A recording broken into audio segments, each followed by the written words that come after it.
Hello, this is Tom for Tabletop Tap Room, and we've been looking at first edition AD&D, and I was doing a lot of deep comparisons between it and 5e. And plus, I'm also helping out with a Dungeons and Dragons club for middle schoolers, so I've been doing a lot of digging into 5e because I, have only played in one game, didn't enjoy that game, and just kind of avoided 5e all these years. But as I was really doing a careful read through in preparation for the D&D club at the middle school starting up, I started writing down a list of, here are features that are in 5e's player handbook that I really like. And I came up with, surprise, surprise, a top 10 list of the top 10 things that are actually cool in 5e. Because we don't want to just be bashing an edition just because, we might not like what the company's doing. So we're going to give credit where credit's due, and we're going to point out the top 10 best things in the player's handbook. Moving right along, I just want to say to anybody watching the video, thanks for watching the video. Thanks to my subscribers. You guys are great. And don't forget that like, subscribe, and bell icon to help me build the channel. So let's get into it. So here we are, my number 10, my top 10 countdown of the best things in the 5e Player's Handbook. Crafting. And this is on page, what page were you on? 187. They put crafting rules in the 5e Player's Handbook. We're in this survival situation. I'm going to have my character craft some survival tools. It's going to make an improvised spear, So you've got some crafting rules, and I just found this refreshing because in so many of the online role-playing games that are out there now, crafting has become a feature, and this might be something that players might want to explore. Others are going to be like, so they ignore it. It's an option that's there, and I just found it refreshing that it was in the rules and it's handled. Number 9 is charisma, page 178 to 179. Charisma is explained in detail, and they explain what you can do with charisma. And I just thought, all right, that is cool. Forget the days of using charisma as your dump stat. This does not preclude you from using charisma as a dump stat, but you got to think twice because they've really outlined what you're going to be using charisma for in this game. And I just thought that was good. Number 8 is the D100 list of trinkets in the equipment section. And this, I just love this for when you're, the players say, we're going to loot the body. They're looting the bodies of the orcs. You can roll up a bunch of trinkets because you don't care to give them gold. Each orc has 2d6 silver in his pocket. Do they even have pockets? No, but I love this trinket list, and you can find these trinkets, or if somebody's picking a pocket, this is really handy. But again, I love D100 lists, so this is like right up my alley. So definitely this clocks in at number 8. Number 7 is the economy. You have living expenses, food and drink and lodging and services, all covered in enough detail that you can use it. And I like that in an RPG. So many RPGs that I've read gloss over that. And I do appreciate when these types of things are put in there so I don't have to stop and go as a game master, all right, how much does it cost for a shuttle flight from the surface of the planet to the space station? No, I want those numbers. How much does it cost to rent a hotel room or a tavern room? How much does a meal cost? I love it when they provide you with these numbers. Number 6 is the scripts that were included in here. These were almost included like just clip art, just put in at the bottom of a page. You have a Dwarvish script, you have an Elvish script, and you have a Draconic script. And these are straight substitution alphabets. They're perfect for working up puzzles and clues and maps. And they're included in the book for very little space, and I love that. To be sure, you can go and Google and come up with scripts like this on the internet. They're out there. Dwarvish scripts, tokens, Dwarvish scripts, Elvish scripts. You can actually Google real world scripts and use some real world scripts and go, this script really looks like it would be Elvish or something used by elves. And this is very, this would be more draconic, or this might be this really rough script from these barbarians who lived off and wherever in the real world. This looks like something that, maybe orcs and goblins might use. So you can actually do that for very little effort, just going down the rabbit hole of Googling the internet but I love the fact that they put it in the book. It's handy, and it just helps with an important game master function in the game of doing up the player handouts.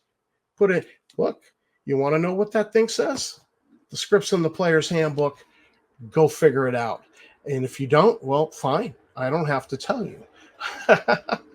So I definitely like that, and it puts the onus on the players to really dig into the clues a little bit and not be served everything on a silver platter. Number 5 in our countdown is Appendix D. Appendix D at the back of the book is just basic critters in the D&D space. These are your, mastiff, eagles, giant eagles, hawk, falcon, giant spiders, bear, your basic critters that have an analog to real world critters. So, maybe not giant spiders, but it's your basic natural beast animals.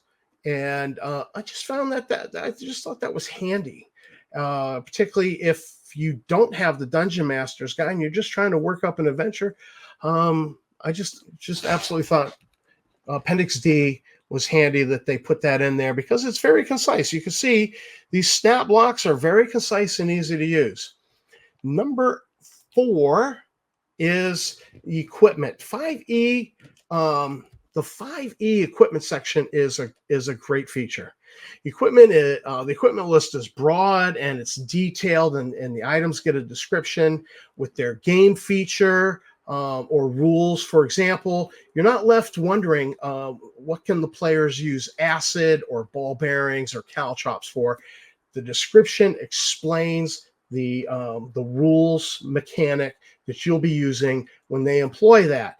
And I absolutely love that. I mean, did we need acid and ball bearings? Probably not, but it's cool that we have such extras like that in the equipment list.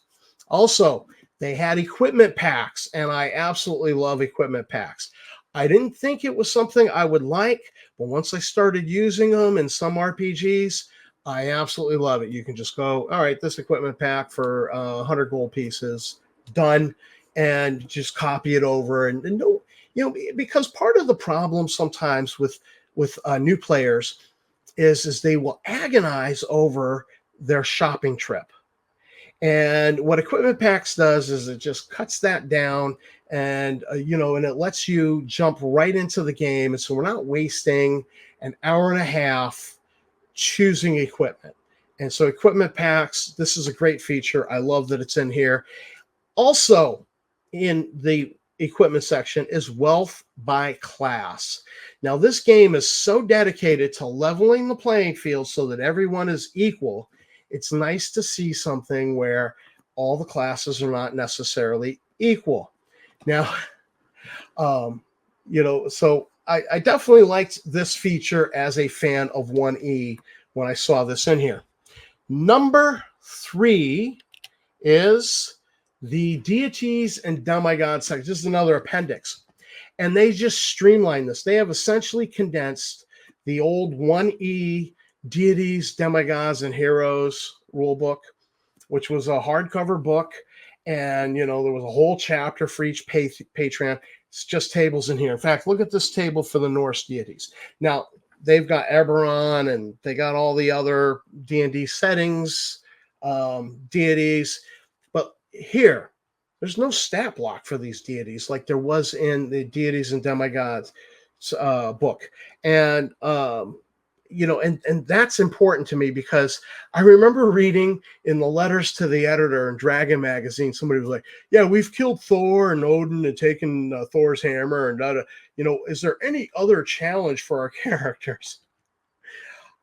When you publish stat blocks for these guys, that just invites people to try to go, well, let's go kill the gods.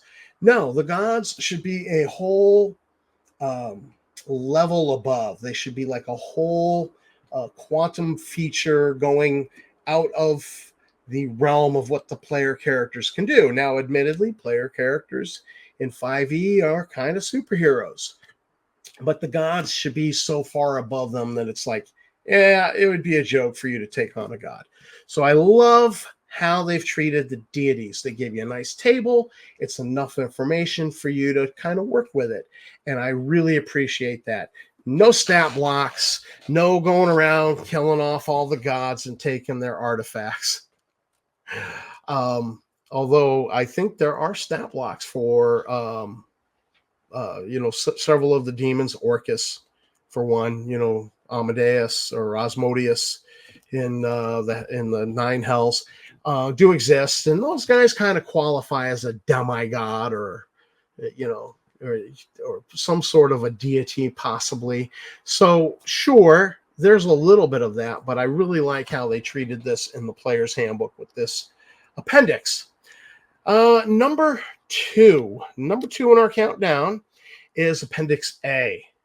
They put all the conditions. They put all the conditions in here. Now, my big criticism with this is you see that there's a fair amount of artwork, and they could have really condensed this down to a few pages that you would have photocopied or printed if you had a PDF, and then laminated and just had at the table as quick reference sheets. I would have loved that.